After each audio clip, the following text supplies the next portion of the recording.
जैंग बोलता है भले ही मैं स्कूल जा रहा हूँ पर मेरी इन्वेस्टमेंट बढ़ रही होगी और मेरी नेटवर्थ 1 बिलियन से ज्यादा हो चुकी होगी। तभी नायोंग नाम की लड़की अपनी दोस्त से बोलती है तुम बहुत टैन हो चुकी हो, क्या तुमने फार्म पे काम किया था? मीजिन बोलती है मैं ग्वांग वैली गई थी अपनी फैमिली के साथ। नायोंग बोलती है मुझे तुमसे जलन हो रही है। तभी वो दोनों जैंग को देखकर सोच रही थी कि ये तो बहुत हैंडसम है। जैंग उन दोनों से बोलता है अगर तुम्हारा बैग भारी है तो मैं उसे पकड़ सकता हूँ। मीजिन मना कर देती है। नायोंग बोलती है तुम मेरा बैग पकड़ सकते हो। तभी बस में खड़े लोग जैंग के बारे में बात करने लगते हैं कि इसका चेहरा कुछ जाना पहचाना सा लग रहा है। तभी कुछ लड़कियां जैंग के प्यार में पागल होते हुए बोलती हैं ये तो कितना हॉट है, ये तो मेरे टाइप का है। तभी जैंग सोच रहा था ये लड़कियां जिनके अंदर कुछ इनोसेंस बची है वो बाद में लड़कों के नंबर मांगने लगेंगी। अभी वो लड़कियां बोलती हैं ये तो हंस रहा है, लगता है उसने हमें देख लिया, क्या हम उससे बात करें? अभी बस में कोई एंटर करता है। जैंग बोलता है एक लड़की जिसे मैं दोबारा मिलना चाहता था, वो लड़की जिसे मैं दूर से देखा करता था, मेरा पहला प्यार, पहली क्रश लियरिन। जब जैंग स्कूल पहुंच जाता है तो उसके दोस्त पूछते हैं तुमने ऐसा क्या खाया था कि तुम इतने लंबे हो गए ताइसन? वो ये भी बोलते हैं कि तुम तो पहले से भी ज्यादा हैंडसम हो गए, ये न्यू यूनिफॉर्म तो तुम पे सूट करता है। जैंग रोते हुए बोलता है कि मैंने तुम लोगों को भी मिस किया दोस्तों। फिर वो अपने दोस्तों के बारे में बताने लगता है। डाइसियोन जिसे रेनाइटिस की वजह से अपनी नाक बंद रखनी पड़ती है। जोंग स्योक जिसने अच्छे से पढ़ने के लिए अपने बाल कटा लिए पर फिर भी उसके अच्छे नंबर नहीं आए। योंग चुल जिसने अभी से गंजेपन की शुरुआत कर दी। तो जोंग जिसके सामने अगर खाना हो तो वो अपने दोस्तों को भूल जाए। बोंग सुक जो ऐसा दिखाता है कि उसने एक जिंदगी जी चुकी है और अपने आप को एक पोएट बोलता है। उसका एक दोस्त बोलता है छुट्टियों में तुमने अपने डैड की कोई हर्बल मेडिसिन खा ली थी जो आज तुम इतने बड़े हो गए। जैंग बोलता है तुम वो देखना छोड़ दो फिर तुम मेरी तरह बड़े हो जाओगे। उसका दोस्त बोलता है चुप हो जाओ, इससे अच्छा होगा तो मुझे मार डालो, तुम दिमाग से पागल हो क्या? जैंग उसे कस के पकड़ लेता है। उसका दोस्त बोलता है मैं सरेंडर करता हूँ। जैंग का दोस्त बोलता है तुम इतने ताकतवर कैसे हो गए, क्या छुट्टियों के टाइम तुम जिम गए थे? जैंग बोलता है मैं हाई स्कूल के 3rd ईयर में आने वाला हूँ तो मैं अपनी बॉडी पे थोड़ा बहुत ध्यान दूंगा ना। तभी कोई उनसे बोलता है तुम लोग इतना चिल्ला क्यों रहे हो? तभी उनकी क्लासरूम का दरवाजा खुलता है और होंग सोंगिन नाम का एक लड़का एंटर करता है। सोंगिन बोलता है तुम बच्चे क्लासरूम में इतना चिल्ला क्यों रहे हो, ये कोई किंडरगार्टन नहीं है। जैंग के दोस्त सोंगिन को देखकर घबरा जाते हैं। जैंग बोलता है कचड़ा हर जगह एग्जिस्ट करता है, वो कचड़ा जो कमजोर को परेशान करता है। सोंगिन बोलता है हम कुछ समय के लिए मिले नहीं तो तुम इस समय में काफी अच्छे ग्रो हो गए ताइसन। जैंग बोलता है मुझे इसकी हंसी बिल्कुल पसंद नहीं है और इस आदमी की वजह से मुझे ट्रॉमा हो गया था। जैंग बोलता है सोंगिन स्कॉर्पियन नाम की ऑर्गेनाइजेशन का मेंबर है और स्कूल में वो हमारी क्लास का बॉस है। सोंगिन बोलता है मैं तुमसे कुछ पूछ रहा हूँ, मुझे उसका जवाब जल्दी दो। जैंग बोलता है तुम मुझसे जल रहे हो? सोंगिन बोलता है मैं भला तुमसे क्यों जलूंगा, क्लास का माहौल काफी सीरियस हो जाता है। सोंगिन बोलता है इसलिए तुम जैसे लोग हर दिन पिटने चाहिए, अब हम छुट्टियों में नहीं मिले तो तुम मुझे कचरे का टुकड़ा समझते हो? जैंग बोलता है नहीं, तुम कचरे के टुकड़े के लेवल पर पहुंचने के लायक भी नहीं हो। जैंग का ऐसा बिहेवियर देखकर सोंगिन और जैंग के दोस्त हैरान हो जाते हैं। जैंग के दोस्त बोलते हैं ताइसन तुम पागल हो, तुम्हारे साथ कोई गड़बड़ है क्या? जैंग सोच रहा था अब इसे स्कूल से निकालने का समय आ गया, मेरे खराब पास्ट को। सोंगिन बोलता है दोबारा बोलकर दिखाओ जरा। जैंग हंसते हुए सोच रहा था ये सोचता है कि वायलेंस ही सब कुछ है। तभी क्लास में टीचर एंटर करता है और बोलता है तुम दोनों क्या कर रहे हो उधर? टीचर बोलता है क्लासरूम इतनी शांत थी, मुझे लगा तुम सब लोग पढ़ाई कर रहे होगे पर तुम दोनों तो यहाँ पर एक दूसरे को घूरने में लगे हो। जैंग बोलता है नहीं टीचर, हम काफी समय बाद एक दूसरे से मिल रहे हैं इसलिए हम बहुत खुश हैं। सोंगिन बोलता है टीचर के सामने ये मासूम बन रहा है। टीचर बोलता है चुप हो जाओ और जाकर अपनी सीट पर बैठो। जैंग बोलता है ओके सर। जैंग के दोस्त बोलते हैं आज हम टीचर की वजह से बच गए, बस ये लड़का कुछ और ना बोल दे। जैंग बोलता है सोंगिन चलो लंच में मिलते हैं। सोंगिन बोलता है इसकी मरने की विश है क्या? तो ठीक है मैं इसकी विश पूरी करूंगा। इसके बाद क्लासेस शुरू हो जाती हैं। जब लंच होता है तो जैंग पूछता है तुम लोग खाना क्यों नहीं खा रहे? उसके दोस्त उस पर गुस्सा होते हुए बोलते हैं ये सब तुम्हारी वजह से हो रहा है, तुम्हारी वजह से हम चैन से मर भी नहीं सकते। तुमने ऐसा क्या खाया था कि तुम इतने बहादुर बन गए? तुम सोंगयुंग की गैंग को नहीं जानते क्या? बोंगसुक बोलता है आज मैं मर जाऊंगा क्योंकि मेरे पास इतना अच्छा दोस्त है। जैंग बोलता है बस अब बहुत हो गया, जल्दी खाना खाकर वापस आओ। उसके दोस्त बोलते हैं तुम्हें क्या लगता है हम खाना खा सकते हैं जब हमारा दोस्त पिट रहा होगा? जैंग सोच रहा था अरे ये पागल लोग, चलो कोई नहीं आखिर में मेरे दोस्त हैं। तभी सोंगयुन क्लास में अपनी गैंग के साथ आ जाता है। तभी सोंगयुन की गैंग का एक बंदा बोलता है तुम लोग कुछ प्लान कर रहे हो क्या? तभी दूसरा बंदा बोलता है कितनी शर्म की बात है, आज तो तुम्हारा पहला दिन था। तभी जैंग बोलता है तुम कचड़े इतना चिल्ला क्यों रहे हो? तभी सोंगयुन की गैंग का एक बंदा बोलता है तुम लूजर, तुम हो कौन आखिर? जैंग बोलता है तुम बच्चे चुप हो जाओ और मुझे फॉलो करो, इस क्लासरूम में इतना शोर मत मचाओ। तभी वो लोग बोलते हैं कुछ भी हो जाए आज तुम लोगों को मरना है। जैंग अपने दोस्तों से बोलता है दोस्तों अभी तुम आराम करो, जब ये खत्म हो जाएगा तो मैं तुम्हें पिज्जा की ट्रीट दूंगा। उसके दोस्त बोलते हैं तुम्हें क्या लगता है हम इस सिचुएशन में आराम कर पाएंगे? जैंग बोलता है ये मेरी जिंदगी की सबसे पहली लड़ाई होने वाली है। जब सब लोग आ जाते हैं तो जैंग अपने दोस्त दुजोंग को सेलफोन देते हुए बोलता है ये मैं तुम पर छोड़ता हूँ। दुजोंग बोलता है ठीक है मैं समझ गया। वो वीडियो रिकॉर्डिंग स्टार्ट कर देता है। सोंगयुन बोलता है सॉरी जूनियर्स, तुम लोग इस बदतमीज लड़के की वजह से खाना भी नहीं खा पाए। सोंगयुन बोलता है इसे हराने के बाद आज रात की ड्रिंक्स मेरी तरफ से, मैं कुछ सुंदर लड़कियां भी लेकर आऊंगा। सभी जूनियर सोंगयुन से बोलते हैं सीनियर आप तो बहुत अच्छे हैं। जैंग सोच रहा था ये रिकॉर्डिंग की बहुत अच्छी शुरुआत होने वाली है। जैंग बोलता है मुझे तुमसे कुछ पूछना है सोंगयुन। सोंगयुन बोलता है चलो ठीक है पूछो, पर इस तूफान में जाना कूल बनने की कोशिश मत करो। जैंग बोलता है तुम मुझे और मेरे दोस्तों जैसे कमजोर लोगों को क्यों परेशान करते हो? हम दोस्त नहीं है क्या? सॉन्ग इन बोलता है इसके कई सारे रीजंस हैं। मुझे एक जैसे स्कूल जाना बिल्कुल पसंद नहीं है। मुझे तुम लोगों की स्मेल भी पसंद नहीं है क्योंकि तुम ब्रेकफास्ट में किमची खाते हो। मुझे तुम लोगों के बदसूरत चेहरे देखना भी पसंद नहीं है। जैंग सोच रहा था तुम तो मुझे बहुत अच्छा एविडेंस दे रहे हो। जैंग बोलता है हम फिर भी दोस्त हैं। ये अच्छी बात नहीं है कि तुम अपने दोस्तों को मारो और उनसे पैसे छीनो। तुम्हारे dad lawyer Hong Jong Yuk famous member हैं सिटी काउंसिल के। अगर उन्हें ये पता चला तो उनके लिए कितनी मुसीबत हो जाएगी। तुम्हें कम से कम अपने डैड के बारे में सोचना चाहिए और ये सब नहीं करना चाहिए। सॉन्ग इन बोलता है तुम किसी भी चीज की चिंता मत करो बेवकूफ लड़के, और मेरे डैड ने ही बोला है कि कमजोरों को हमेशा सबक सिखाओ जिससे वो कभी तुम्हारे सामने सिर ना उठा सके। जैंग बोलता है अच्छा तो तुम अपने फ्रेंड्स को मारते हो चाहे वो जूनियर हो या सीनियर, उसमें तुम्हारे डैड तुम्हारा सपोर्ट करते हैं। सॉन्ग इन बोलता है इस स्कूल के चेयरमैन का बेटा और एडमिनिस्ट्रेटिव ऑफिस का हेड मेरे डैड के दोस्त हैं। जब तक मैं उन लोगों पे पैसे फेंकता रहूंगा तब तक सब कुछ सही रहेगा। जैंग सोच रहा था इसने तो सब कुछ रिवील कर दिया। वो बोलता है कम से कम इन लोगों को जाने दो, इनने कुछ गलत भी नहीं किया है। सॉन्ग इन बोलता है नहीं, इन लोगों ने काफी सारी गलतियां की हैं। इन लोगों ने मुझसे दोबारा बात करने की हिम्मत कैसे की? आज मैं तुम लोगों को सिखाऊंगा जिससे कभी तुम दोबारा बोलने की हिम्मत नहीं करोगे। जैंग बोलता है मैं उनकी तरफ से माफी मांगता हूँ। सॉन्ग इन बोलता है ये लड़का सच्ची में पागल हो गया है। तुम कौन होते हो उनकी तरफ से माफी मांगने वाले? जैंग बोलता है हम पैसे देकर मैटर सॉल्व नहीं कर सकते क्या? सॉन्ग इन बोलता है चलो ठीक है तो मुझे 100,000 वॉन दो, मैं तुम्हें माफ कर दूंगा। जैंग पैसे देते हुए बोलता है ये मेरे एक महीने की ट्रांसपोर्टेशन फीस और खर्चे के लिए हैं जो मेरे पेरेंट्स ने खून पसीना एक करके कमाए हैं। जैंग बोलता है ये लो और मैं तुमसे दोबारा माफी मांगता हूँ। सॉन्ग इन बोलता है आज तुम्हारे पास पहले के मुकाबले ज्यादा पैसे हैं। जैंग बोलता है अब तुम इन्हें जाने दो। तभी सॉन्ग इन जैन को एक जोर का थप्पड़ मारता है। जैंग बोलता है मुझे पता था ये मुझे थप्पड़ मारने वाला है पर मुझे एक्टिंग कंटिन्यू करनी थी। तभी जैंग दुसोंग की तरफ देखता है। दुसोंग ये समझ जाता है और रिकॉर्डिंग ऑफ कर देता है। तभी जैंग बोलता है सॉन्ग इन तुम कहाँ जा रहे हो? अगर तुम इस तरीके से चले गए तो ये काफी शर्मनाक होगा।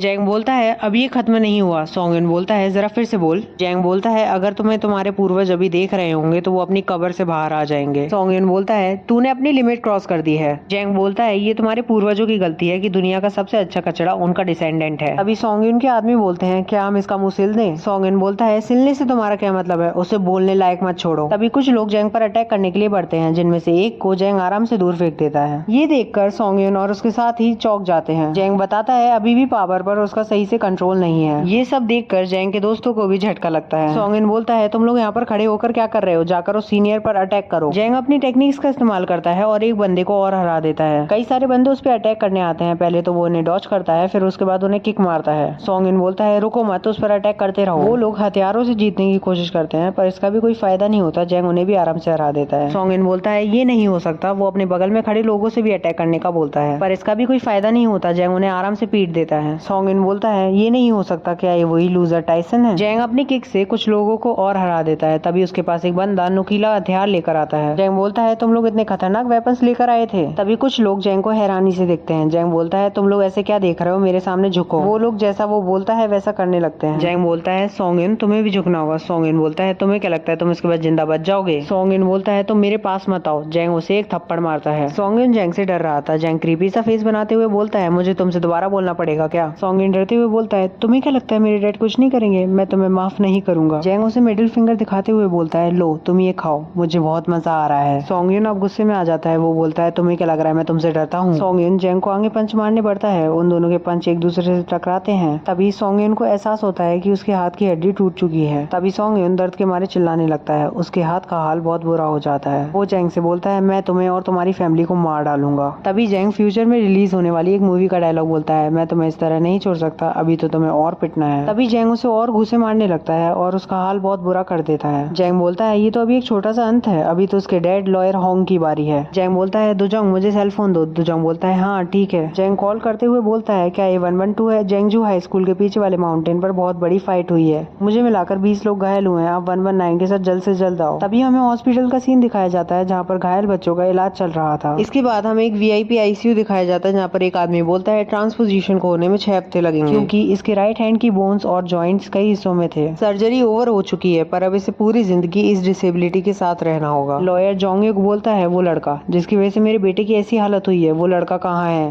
वो आदमी बोलता है पार्क क्योंगी ने अपना काम शुरू कर दिया है, पर उस स्टूडेंट को भी चोट आई है और उसका भी ट्रीटमेंट चल रहा है इमरजेंसी रूम में। जोंगयुक को ये सुनकर विश्वास नहीं होता कि एक स्टूडेंट ने उसके बेटे की इतनी हालत खराब कर दी। जोंगयुक बोलता है तुम ये कहना चाहते हो कि उस स्टूडेंट को अरेस्ट करना मुश्किल है। अब मेरे कीमती बच्चे को पूरी जिंदगी एक डिसेबिलिटी के साथ रहना होगा। सुपरिटेंडेंट से बात करो और उनसे बोलो मुझे उनसे अभी मिलना है। मैं उस लड़के और उसकी फैमिली के टुकड़े कर दूंगा। तभी हमें पार्क दोंगस्युक नाम का आदमी जेंग से पूछताछ करते हुए दिखाया जाता है। वो बोलता है तुमने ऐसा क्यों किया, तुमने उन लड़कों को क्यों मारा। जेंग बोलता है ये ऑफिसर को जाना बन रहा है, मैं तो यहाँ पर विक्टिम हूँ, गैंगस्टर्स तो उस तरफ हैं। जेंग बोलता है उन लोगों ने मुझे मारा, मैं भी तो यहाँ पर पेशेंट हूँ ना। दोंगस्युक बोलता है मुझे पता है तू क्रिमिनल है, सबको सच बता दे, अगर मैंने इन्वेस्टिगेट किया तो मुझे सब पता चल जाएगा। जेंग सोच रहा था इस डिटेक्टिव को नहीं पता कि ये सब रिकॉर्ड हो रहा है। दोंगस्युक चिल्लाते हुए जेंग से काफी सारे सवाल पूछने लगता है। जेंग बोलता है डिटेक्टिव आपको रिश्वत मिली है ना। ये सुनकर दोंगस्युक के पसीने छूट जाते हैं। जेंग बोलता है अगर ऐसा नहीं है तो सिर्फ आप मेरे से ही क्यों क्वेश्चन पूछ रहे हैं, मैं एक माइनर हूँ, मेरा गार्डियन भी नहीं है यहाँ पर, और आप मेरे साथ ऐसे बिहेव क्यों कर रहे हैं जैसे मैं कोई क्रिमिनल हूँ। दोंगसुक गुस्से में आ जाता है और वो जेंग का कॉलर पकड़ लेता है। दोंगसुक गुस्से में बोलता है तुझे क्या लगता है मैंने तेरे जैसे सिर्फ एक या दो बंदे देखे हैं। जेंग बोलता है रुक जाओ मुझे चक्कर आ रहे हैं, तुम ये मेरे साथ क्या कर रहे हो, कोई प्लीज दूसरे डिटेक्टिव को बुलाओ। जेंग डॉक्टर को बुलाने लगता है। डॉक्टर वहाँ पर आते हैं और बोलते हैं ये क्या चल रहा है। जेंग रोते हुए बोलता है ये डिटेक्टिव मुझे मारने की कोशिश कर रहा है, जब से ये आया है ये मुझे क्रिमिनल की तरह ट्रीट कर रहा है। डॉक्टर दोंगसुक से बोलता है तुम क्या करने की कोशिश कर रहे थे, तुम्हारा दिमाग तो सही है ना। डॉक्टर बोलता है तुम पेशेंट से आराम से क्वेश्चन नहीं कर सकते, अगर इसे कुछ हो गया तो तुम रिस्पॉन्सिबिलिटी लोगे। तभी नर्स बोलती है डॉक्टर उस स्टूडेंट ने अपनी कॉन्शियसनेस खो दी है। डॉक्टर बोलता है नर्स इस पेशेंट को यहाँ से हटाओ और इसका ब्लड प्रेशर लो करने की तैयारी करो, इसे एक इमरजेंसी समझो और जल्दी से इसका MRI और एक्सरे लो, इसके सिर को देखो ये किसी कंकशन का सिम्टम भी हो सकता है। डॉक्टर दोंगसुक से बोलता है तुम यहाँ पर पेशेंट पे हमला करने आए थे। इसके बाद अगले दिन जोंगजू हाई स्कूल में बुलिंग इंसिडेंट को डिस्कस करते हुए एक मीटिंग दिखाई जाती है। चेयरमैन का बेटा बोलता है इस बार बुलिंग काफी अलग थी, स्कूल को जल्द से जल्द कोई डिसीजन लेना होगा। एक टीचर बोलता है कि हमें उस लड़के को निकालना होगा, वो 30 से भी ज्यादा स्टूडेंट्स को बदनाम कर रहा है। तभी टीचर किम बोलता है तुम उस अकेले को क्यों पनिश कर रहे हो, बाकी लोगों को भी सजा मिलनी चाहिए। तभी बाकी टीचर्स बोलते हैं टीचर किम आप उसे इसलिए डिफेंड कर रहे हैं क्योंकि वो आपका स्टूडेंट है। टीचर किम बोलता है मैं तो इसलिए बोल रहा था क्योंकि ये तो गलत है किसी एक को सजा मिले। चेयरमैन का बेटा बोलता है टीचर किम ये कहना चाहते हैं कि जो भी इसमें इन्वॉल्व था उन सबको सजा मिले। टीचर किम बोलता है मैं तो ये कहना चाहता था कि हम कुछ रिस्पॉन्सिबल मेजर्स लें। चेयरमैन का बेटा बोलता है सेकंड ईयर के क्लास 4 के जेंग ताइसन को एक्सपेल कर दिया जाए, हमें स्टूडेंट्स का ख्याल रखना होगा जिससे हमारे स्कूल की इमेज इंप्रूव हो। अब हमें हॉस्पिटल में जेंग दिखाया जाता है जो अपने स्टॉक्स को ट्रेड कर रहा था। जेंग बोलता है मुझे 8 हफ्तों के लिए आराम करना है, मुझे स्कूल जाने की जरूरत नहीं है और मैं आराम से अपने स्टॉक्स ट्रेड कर सकता हूँ। इस स्पेशल रूम में कितनी शांति है, पैसे तो एंजॉय करने के लिए ही कमाए जाते हैं और वो लोग मेरे झूठे कंकशन से पागल बन गए। मुझे पैसे भी कमाने और पढ़ाई भी करनी है, मेरे पास आराम करने का समय नहीं है। आज का प्रॉफिट है 700 मिलियन वॉन। तभी जेंग के रूम में कोई एंटर करता है और बोलता है अब आपको कैसा लग रहा है मिस्टर टाइसन। जेंग बोलता है लॉयर आप मुझे मेरे नेम से क्यों नहीं बुलाते, आपको एक हाई स्कूलर के सामने इतना फॉर्मल होने की जरूरत नहीं है। लॉयर जो यूनटे बोलता है ये हमारे लॉ फर्म की पॉलिसी है, पर ठीक है टाइसन। जेंग बताता है सैम्बू लॉ फर्म बेस्ट 3 है कोरिया में, ऐसा कुछ नहीं है जो पैसों के बिना नहीं किया जा सकता। जेंग बोलता है लॉयर जो आप तो बहुत जिद्दी हैं। लॉयर जो बोलता है इसी वजह से मुझे ऑर्गेनाइजेशन से निकाल दिया गया। जेंग बोलता है लॉयर जो डेप्यूटी चीफ प्रोसिक्यूटर थे डिस्ट्रिक्ट प्रोसिक्यूटर ऑफिस में, जब वो रिटायर हुए तो वो एक लॉयर बन गए, वो एक फर्स्ट ग्रेड सिविल सर्वेंट है। जेंग बोलता है पर आप पूरी तरीके से नहीं हटे। लॉयर जो बोलता है तुम ऑर्गेनाइजेशन के बारे में भी जानते हो टाइसन। जेंग बोलता है मैं सही से नहीं जानता, पर अगर आप उसे गलत तरीके से इस्तेमाल करेंगे तो वो खतरनाक होगा। जेंग सोच रहा था मैं तो फ्यूचर की प्रोसिक्यूटर ऑर्गेनाइजेशन के बारे में भी जानता हूँ। अभी कोई चिल्लाते हुए बोलता है मुझे फर्क नहीं पड़ता, मुझसे कहा गया था कि उसे आराम करना है, फिर वो प्रोसिक्यूटर अंदर क्यों गया है, अगर तुम उससे हमें पूछताछ नहीं करने दे रहे तो तुम हमारे लिए प्रॉब्लम कर रहे हो। तभी वो आदमी दरवाजा खोलकर अंदर आता है और बोलता है आज तुम्हारा खेल खत्म होगा बच्चे, क्रिमिनल डिपार्टमेंट के प्रोसिक्यूटर कैंग क्योंगजुन तुम्हें पकड़ने आए हैं। क्योंगजुन बोलता है मुझे लगा तुम्हें कंकशन था पर तुम तो सही से बैठे हो। वो आदमी बोलता है अब तुम झूठ बोलना बंद करो और जल्दी से खड़े हो जाओ, अब तो प्रोसिक्यूटर भी आ चुके हैं। जेंग सोच रहा था ये प्रोसिक्यूटर कैसा इंटेरोगेशन करेगा, पर आखिर में ये जोंगसिक के साथ है। जेंग बोलता है तुम वारंट लेकर आए हो। वो आदमी बोलता है कौन सा वारंट, तू क्या बकवास कर रहा है। जेंग बोलता है क्या मैं तुम्हारा ID कार्ड देख सकता हूँ। प्रोसिक्यूटर बोलता है तू तो हर तरीके की बकवास कर रहा है। इंटेरोगेटर किम उसे अपना कार्ड दिखाओ। वो आदमी बोलता है तुझे सच्ची का कंकशन चाहिए क्या। वो अपना ID कार्ड दिखाते हुए बोलता है मैं प्रोसिक्यूटर ऑफिस का इंटेरोगेटर किम दोंगसिक हूँ। जेंग बोलता है तुम्हारे पास ID तो है पर तुम्हारे पास पास वारंट है क्या? डोंगसुक बोलता है तुझे ये भी पता है वारंट क्या होता है? जैंग वारंट के बारे में जो सब कॉन्स्टिट्यूशन में लिखा है वो सब बताता है और ये सुनकर तो वो लोग हैरान हो जाते हैं। जैंग बोलता है क्या मुझे और समझाना पड़ेगा? तुम लोग मुझसे ही क्यों पूछताछ कर रहे हो जबकि मैं तो एक विक्टिम हूँ। इन्वेस्टिगेटर डोंगसिन बोलता है ये नॉर्मल नहीं है कि कोई स्कूल का बच्चा मैथ्स के फॉर्मूले और इंग्लिश की वोकैबुलरी के बदले लीगल प्रोविजन याद कर रहा है। जैंग बोलता है प्रोसिक्यूटर आप तो समझदार हैं, आप तो समझ रहे होंगे कि ये लोग मुझे इन्वेस्टिगेशन के नाम पर धमकी दे रहे हैं। मैं अभी एक हाई स्कूल स्टूडेंट हूँ और आप मेरे पास बिना लॉयर के आए हैं। क्या प्रोसिक्यूटर्स को कमजोर को नहीं बचाना चाहिए? प्रोसिक्यूटर बोलता है तू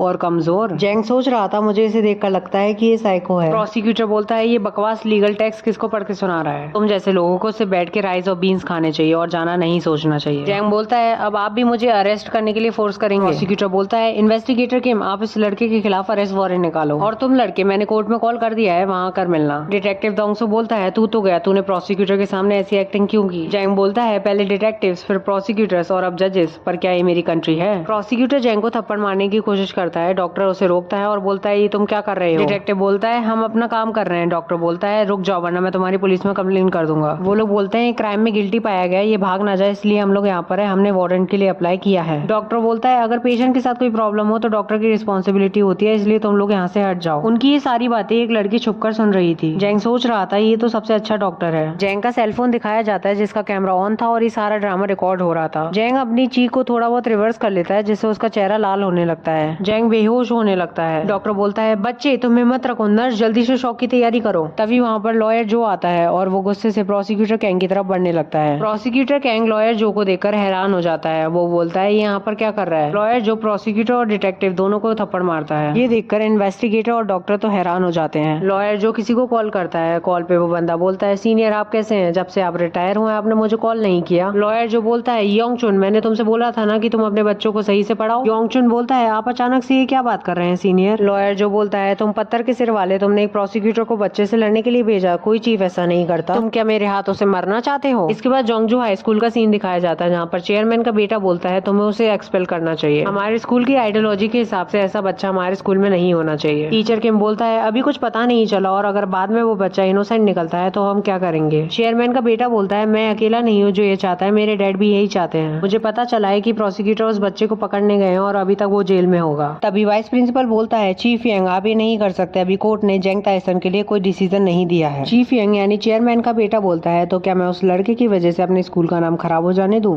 हेड प्रिंसिपल बोलता है जैसा वाइस प्रिंसिपल ने बोला हमें डिसीजन का इंतजार करना चाहिए। अगर हमने कोई गलत कदम उठाया तो हमारे स्कूल की इज्जत खराब हो जाएगी और हमें एजुकेशन ऑफिस की तरफ से भी परेशानी उठानी पड़ेगी। चेयरमैन का बेटा बोलता है मैंने डिसीजन ले लिया है, अब जैंग ताइसन को एक्सपेल किया जाता है, उस लड़के को ट्रांसफर भी नहीं किया जाएगा, ये मेरे डैड चाहते हैं, तुम लोग समझ गए क्या? तभी एक आदमी भागते हुए मीटिंग के बीच में आता है। वो चेयरमैन के बेटे के कान में कुछ बोलता है। चेयरमैन का बेटा बोलता है क्या इंटरनेट पे लड़ाई चल रही है? हॉस्पिटल में एक नर्स जैंग से आकर बोलती है अब तुम्हें कैसे लग रहा है ताइसन? जैंग बोलता है इस हॉस्पिटल की खूबसूरत नर्स की वजह से मैं ठीक होता जा रहा हूँ। नर्स नोना बोलती है तुम तो प्ले बॉय हो ताइसन। जैंग बोलता है अगर तुम 5 साल छोटी होती मैं तुमसे बाहर चलने के लिए पूछता। नर्स नोना शर्माते हुए बोलती है अगर ये झूठ है तो भी मुझे बहुत खुशी हो रही है। जैंग बोलता है मैंने पिज्जा ऑर्डर किया है, तुम्हें कुछ स्नैक्स खाने चाहिए। नर्स नोना बोलती है तुम कितने अच्छे हो ताइसन। जैंग बोलता है मैं सिर्फ अच्छा नहीं हूँ, मेरे पास बहुत पैसे हैं। नर्स नोना बोलती है क्या सच्ची में? जैंग सोच रहा था नोना कम ऑन अब कन्फेस कर दो। नोना जैंग के सर पर हाथ रखते हुए बोलती है जिस तरीके से तुम रहते हो तुम्हें पैसे कमाने ही चाहिए क्योंकि पैसे ही सब कुछ हैं। वो वहाँ से जाने लगती है और बोलती है तुम गेम्स मत खेलते रहना, तुम्हें आराम करना भी जरूरी है और पिज्जा के लिए थैंक यू। जैंग सोच रहा था वो गेम नहीं था, पर ये तो क्या कोई भी मेरे पे विश्वास नहीं करेगा। इसके बाद जैंग अपना लैपटॉप ऑन करता है और स्टॉक ट्रेडिंग करना शुरू कर देता है। वो बोलता है आज के कैप्चा स्टॉक्स हैं 20 बिलियन। जैंग विंडो से बाहर देखने लगता है और बताता है कि उस इंसिडेंट के बाद डॉक्टर की परमिशन के बिना कोई अंदर नहीं आ सकता। ये काफी अच्छा एनवायरनमेंट बन चुका है। जैंग बोलता है वैसे अभी डिसिप्लिनरी कमेटी काफी बिजी होगी। जैंग और सोंगिन की फाइट से पहले का वीडियो इंटरनेट पे अपलोड हो चुका था और सब लोग उसे देख रहे थे। वीडियो में सोंगिन चेयरमैन के बेटे का नाम भी बोलता है, ये सुन के तो वो पागल हो जाता है। तभी एक पास्ट का सीन दिखाया जाता है जिसमें जैंग लॉयर जो को उसका फोन दे देता है। चेयरमैन का बेटा गुस्से से बोलता है ये सब क्या चल रहा है? तभी उसे किसी का फोन आता है। वो कॉल उठाता है, उसे चेयरमैन कॉल कर रहा था। वो बोलता है डैड आपको इस समय क्या बात करनी है? चेयरमैन उस पर चिल्लाते हुए बोलता है तू पागल, तुझे पता है तूने क्या गलती की है? रुक मैं अभी स्कूल आ रहा हूँ। ये सुन के तो उसके तोते उड़ जाते हैं। इंटरनेट पे ये वीडियो बहुत ट्रेंड कर रहा था। अब ये न्यूज चैनल पर भी आने लगता है। इस केस की अच्छे से जांच पड़ताल होगी। तभी लॉयर होंग जोंग-सुक को सब घेर लेते हैं और उसे सवाल पूछने लगते हैं। जोंग-सुक सबसे माफी मांगता है और पब्लिक ओपिनियन की वजह से वो सिटी काउंसिल के मेंबर से रिजाइन कर देता है। सुपरिटेंडेंट पाक दोंगसुक और इन्वेस्टिगेटर को उनकी जॉब से निकाल दिया जाता है। डिस्ट्रिक्ट ऑफिस के चीफ को भी निकाल दिया जाता है। जैंग बताता है अब सबको सही हो गया है, ये एक मैजिक है जो उसे पैसे कर सकते हैं। तभी वो अपने सामने अपनी क्रश ली एरिन को देखता है और बोलता है ये दुनिया तो कितनी अच्छी है। अगले पार्ट में जैंग ली एरिन को इम्प्रेस करने की कोशिश करेगा। अगर आपको वीडियो अच्छी लगी हो तो लाइक करें और चैनल को सब्सक्राइब करें।